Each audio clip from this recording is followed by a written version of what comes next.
আজকে যাব আমার মেজো দিদির বাড়িতে। মেজো দিদির বাড়িতে হলো হরিবাসর হচ্ছে। তো জামাইবাবু লাউ শাক খেতে ভালোবাসে। তো দিদির তো অনেকগুলো লাউয়ের শাক হয়ে গেছে। তা এখন ভাবতেছি জামাইবাবুর জন্য কয়েকটা লাউয়ের ডগা আর পাতা নিয়ে যাব। তো ছেলে তো নাই, ছেলে থাকলে হয়তো বা ভিডিও করে দিত। তো আমি এই যে এখানে কাঁচি নিয়ে আসছি। তো এখন আর জানলার ভিতরে ঢুকবো, এর নিচে যাওয়া লাগবে, এই ভিতরে যাওয়া লাগবে। যায় আমি কয়েকটা পাতার ডগা নিয়ে আসি।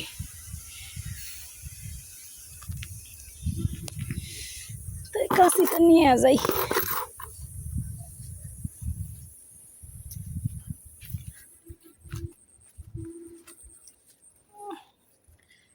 বাবারে, এই যে এদিক দিয়ে কাদো হয়ে আছে,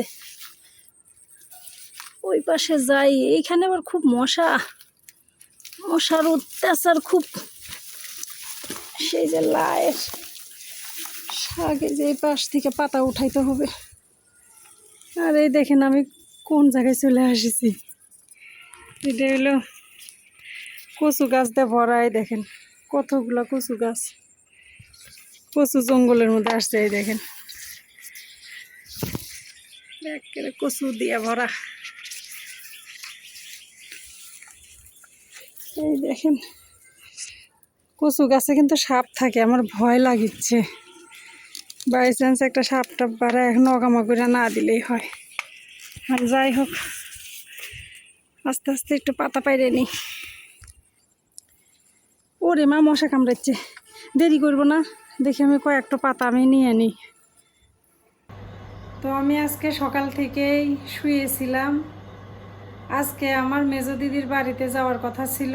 মেজো দিদির বাড়ির ওইখানে যে বড় মন্দির আছে, গোপাল মন্দির, সেই গোপাল মন্দিরে আজকে 5 দিন হলো হরিবাসর হচ্ছে। তো কালকে শুক্রবার, কালকে নীলা কীর্তন হয়ে শেষ হয়ে যাবে। তো আমি দিদির বাড়িতে যাওয়ার জন্যই রেডি হচ্ছিলাম। তো এর মধ্যে আমার দিদি বলল যে একটু লাউ শাক নিয়ে আসিস। লাউ শাকের জানালা তো আপনারা দেখছেন, লাউ শাকের জানালা নিচু। হ্যাঁ, ওখানে নিচু হয়ে জানালার ভিতরে যেতে হয়। তার আমি নিচু হয়ে জানালার ভিতরে গিয়েছিলাম শাক তোলার জন্য। শাক তোলা আমার হয়ে গিয়েছিল। আমি বের হয়ে আসার সময় যখন আমি এরকম নিচু হয়েছিলাম, তখন বের হয়ে এরকম সোজা হয়েছি। আর হঠাৎ করে আমার কোমরে একটু ব্যথা করে উঠলো। তো তারপর থেকে আমি আর মনে করেন যে হাঁটতে পারি না। তো খুব সমস্যা হয়েছিল। পরবর্তীতে আমি আস্তে আস্তে ঘরে আসি। আসার পরে আমি শুয়েছিলাম। এই যে হট ব্যাগ, এই হট ব্যাগ ধরেন সারাদিন আমি মাজা সেকছি। তো এখন অনেকটা আরাম পাচ্ছি, ব্যথাও কমে গেছে। তো এখন বেলা চলে গেছে, তাই দিদির বাড়িতে আজকে আর যাব না, আমি কালকে যাব আমার দিদির বাড়িতে। এই দেখেন দিদির বাড়ি যাওয়ার জন্য লাউয়ের শাক আমি উঠাইয়া এই যে এখানে পলিথিনে ভরে রেখে দিছি। অনেকগুলো শাক নষ্ট হয়ে যাবে, পলিথিনে রাখলে একদিন রাখা যাবে। তো কালকে যেহেতু দিদির বাড়ি সকালে যাব, তো দিদির তো ফ্রিজ আছে, নিয়ে দিদির ফ্রিজে রেখে দিব, তাহলে দিদি অনেক দিন রেখে খাইতে পারবে। বাজারে যাওয়ার জন্য আমি বের হচ্ছি। তো চলেন আমি বাজারে যাচ্ছি, আপনাদেরও সাথে নিয়ে যাই।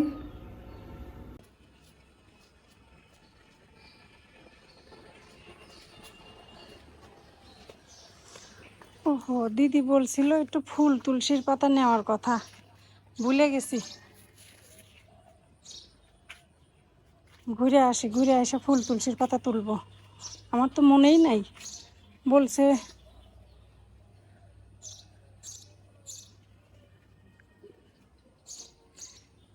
ফুল কমে গেছে গাছের, ওই যা আছে নিয়ে যা দিদিক দিব নে। এই যে গাছের পেঁপা দেখেন পাইকে গেছে, এই যে পেঁপা পাকছে।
দাদা ট্রাক রং করছে।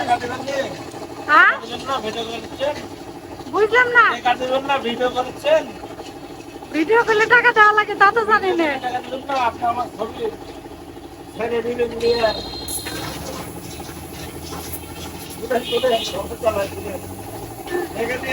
এই যে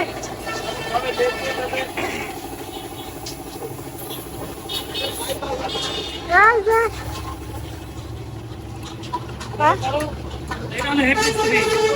ওই আপনার গাড়ি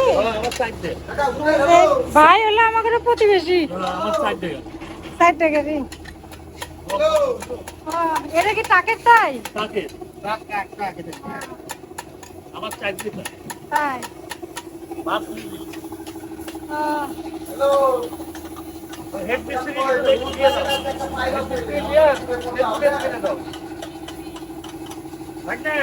তুমি তো দাঁড়াও একটা আছে দাঁড়াও কমে কমে ফেসবুকে ছেড়ে দাও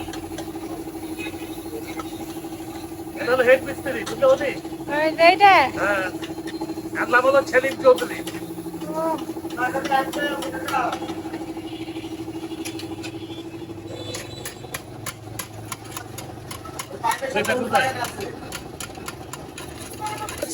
ডাক্তার ছিল নাকি? হ্যাঁ হ্যাঁ হোমিও ডাক্তার। মারা গেছে। আপনি কি ওই চাকরি আপনি করছেন না? না না না আমি তো হোমিও ডাক্তার না। না ওই চাকরি স্কুলে বিমা চাকরি করবেন বা স্কুলে চাকরিটা বিমার কাজ আমি করব না দাদা, মরে গেল বিমা টিমা এগুলো আমার পক্ষে সম্ভব না। বিমা করাইতে হলে বিভিন্ন জায়গায় যাওয়া লাগবে, বিভিন্ন মানুষের কাছে বসা লাগবে। আমি মানুষের সাথে 2 মিনিট বসে পেশাল পাড়া পছন্দ করি না। আমি মিয়া মানুষের সাথেই তো কথা কই না, বেটা চল তো দূরে থাক। আমি বিমা টিমার চাকরি করব না, আমি 5টা লোকের কাছে আমি যাব না। আপনি দিছিলেন নাম্বার, আপনি দিছিলেন কি? হ্যাঁ নাম্বারে উপরে হেড অফিসে কথা কইছি। কি কইলো? জমা দিতে বললে তো ভয় নাই। না না ভয় নাই, আপনি আমি আপনার দাদার কথা বললাম যে লোকটা বা ফ্যামিলিটা কিছু পাইলে সহযোগিতা করে হেড অফিসে বলছি। ওরা ফোন দেয়নি এখনো আমাক। আমার স্বামী মরার পর কারো কাছে 1 টাকার জন্য হাত পাতি নাই দাদা। সত্যি কথা যে যখনই মানুষের কাছে হাত পাতবো মনে করবি কি যে মানে এরা কতখানি যে দুর্দিনে পড়ে গেছে, আমরা তাড়াতাড়ি হেঁটি ওই ভয়ে হাত পাতি না। আমার কথা হচ্ছে আমারে পাশে থাক, আমারে টাকা পয়সাতে সাহায্য করা লাগবে না। আজ পর্যন্ত কারো কাছে হাত পাতিনি। ভগবান কোন রকম ভাবে চালায় নিচ্ছে দাদা, বুঝতে পারছেন? মিস্ত্রি আগে একসাথে মারা গেছে। ও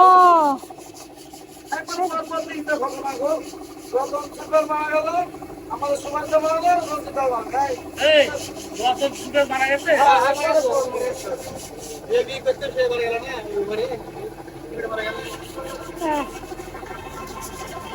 মানুষের মৃত্যু।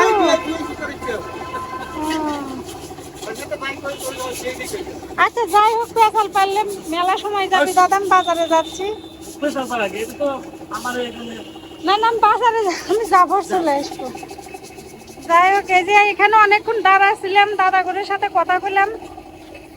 এখানে সবাই আমার স্বামী চিনে। হ্যাঁ দাদা এই যে পিছনে ওই যে ভাই বসে আছে, ওই ভাইয়ের পিছনের যে বিল্ডিং, ওই বিল্ডিংটা আমি থাকি, ভাড়া থাকি, নিজের বাসা না।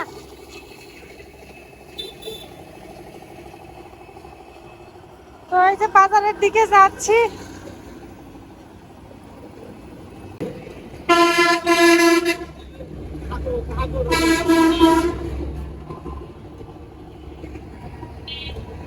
বাজারে যাবেন?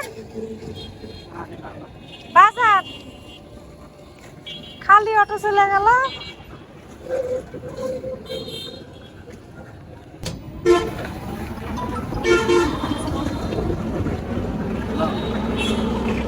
সৈকত যাচ্ছে তাহলে ওর কাছে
মানুষজন খরিদারি চলে আসবি, হ্যাঁ হ্যাঁ তাই সেটা না?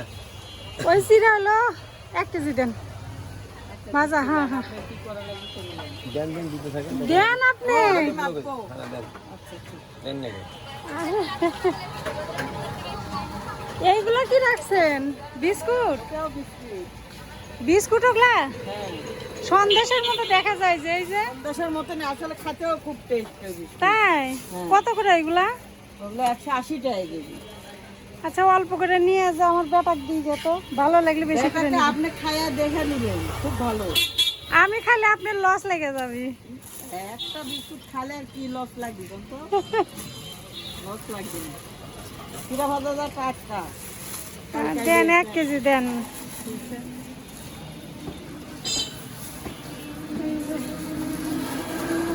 অনেক কিছুই আছে দোকানে।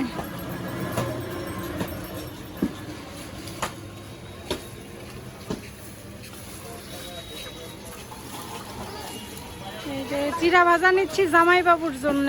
জামাই বাবু তো আমার এই চিরা ভাজা বিদেশেও চলে যায়, এই নাটোরের চিরা ভাজা কোনো জায়গায় পাওয়া যায় না। খুব মজা। খুব মজা মানে কি, এ কোনো জায়গায় পাওয়া যায় না। তাহলে মা সেদিন এসে বলেছেন হ্যাঁ চিরা ভাজা নিত, অন্য কোন জায়গায় থেকে নিয়ে যায়, বাচ্চা দিছে, হ্যাঁ বাচ্চা খাইয়া বলে বলছে চিরা ভাজা ভালো না মা। তারপরে আমার এই দোকান থেকে আবার নিয়ে গেছে, হচ্ছে এটা ভালো, এটা ভালো। এই চিরা ভাজা ভালো না, লান একটু মুখে দেন। না আমি খাইছি। দেখেন হাই খাইছেন তো, ভগবান। এরকম নাকি দেখেন, আচ্ছা। মানুষ প্যাকেট খুঁজে দেখেন, প্যাকেট তো ভালো হয় নাকি। হুম আপনি ইয়া লাগাই না, আমার ছেলেক দেন 1/2 কেজি। আলাদা করে দিব, হুম খুব মজা। এটা যদি আপনি প্যাকেট নিতে পারেন, এটার দাম পড়বে 30 টাকা। তাই তো হয়। কিন্তু প্যাকেট মানুষ বোঝে না, প্যাকেটের জিনিস হয় বেশি দিন থাকে, প্যাকেটে বিক্রি না হয়। হ্যাঁ হ্যাঁ আর এগুলা 4 দিন 5 দিন থাকবে, টাটকা জিনিস। এই যে এই তো বাবা, বাজার, এটা হলো মুড়িপট্টি, আর হলো এই যে ওই মার্কেটের নাম হলো মন্দির মার্কেট। তো মন্দির মার্কেটের সামনে। আর বাজার হলো নিচা বাজার।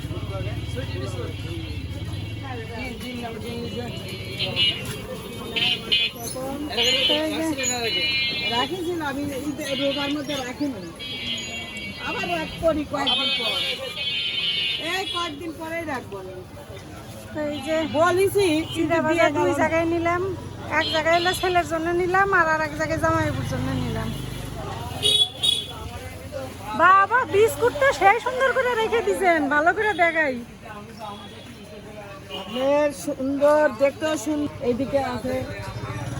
এই যে বিস্কুটগুলা কি সুন্দর দেখা যাচ্ছে, বস্তায় এত সুন্দর করে প্যাকেট করছে না। এই যে আরো ভিতরে এর সৌন্দর্য দেখেই তো খাইতে ইচ্ছা করতেছে। মানুষ কয় না যে যে জিনিস দেখতে সুন্দর ওইটা খাইতেও সুন্দর, একটা কথা আছে বিস্কিটও ভালো লাগবে আপনার। না। বিস্কুট দেখে পছন্দ হইলো, কি সুন্দর সন্দেশের মতো তো। এই যে এটা, এইটা আর ওইটা একই কি?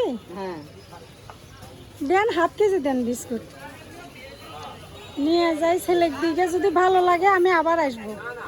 ভালো তো অবশ্যই লাগবে, আমাদের এখানকার জিনিস সব ভালো লাগবে। সব ভালো লাগে।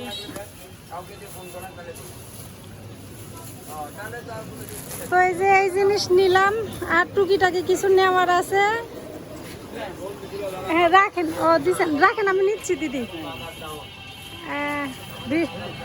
তো এই যে প্যাকেট দিয়ে দিছে, আর কয়েকটা জিনিস নেওয়ার আছে, সেইগুলো নিয়ে বাড়িতে চলে যাব। তো কালকে সকালবেলা রওনা দিব, তো আর বাজারে আসলে দেরি হবে জন্য যা কিছু নেওয়ার আমি আজকেই নিয়ে নিলাম।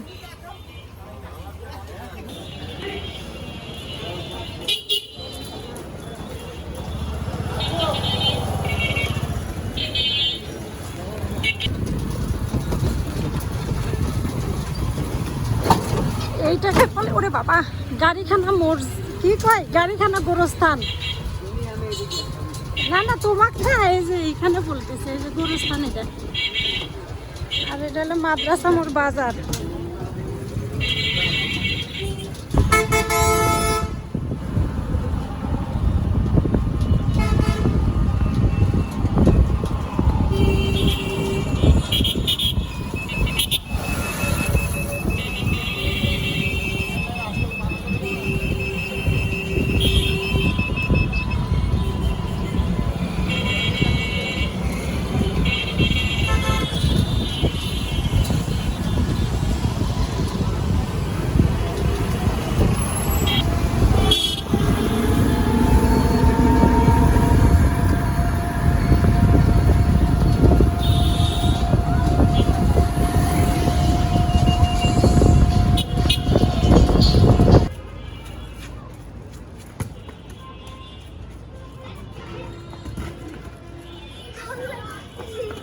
আসতে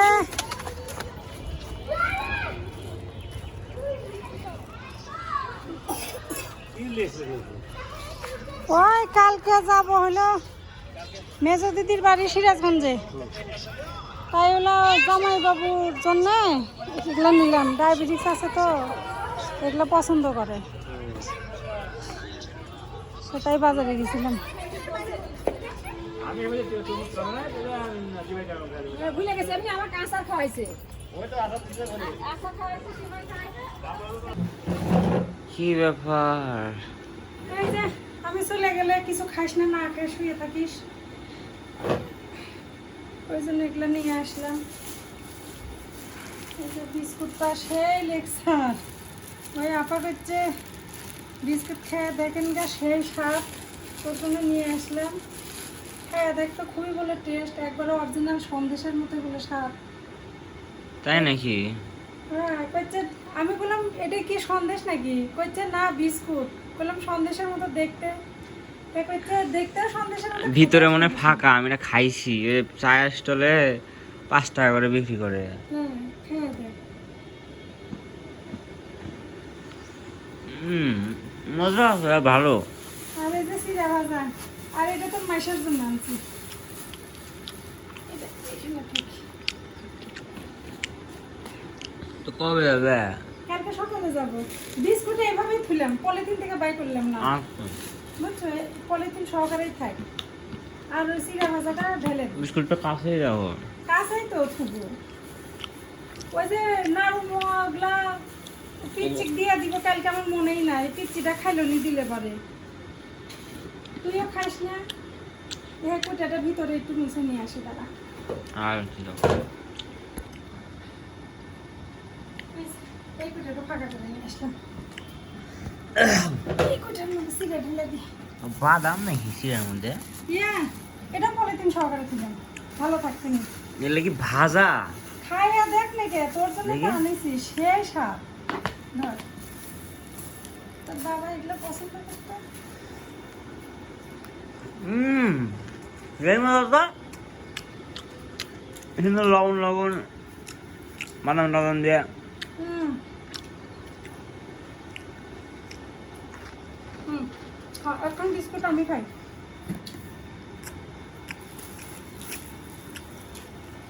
সন্দেশের মতো বলে স্বাদ। হ্যাঁ, একটু মজাই আছে। ভালো করে মুখে আটকায় থুস, নইলে নষ্ট হয়ে যাবে। তাই যে সন্দেশের মতো টেস্ট বলে বিস্কুটের খাই নাই, এখন খাইয়া দেখিচ্ছি।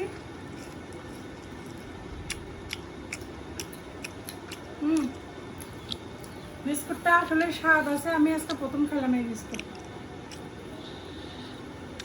যাই হোক, সন্ধ্যা লেগে গেছে, ওই যে আজান দিচ্ছে, বেশি কথা বলবো না। আজকের ভিডিও এ পর্যন্তই।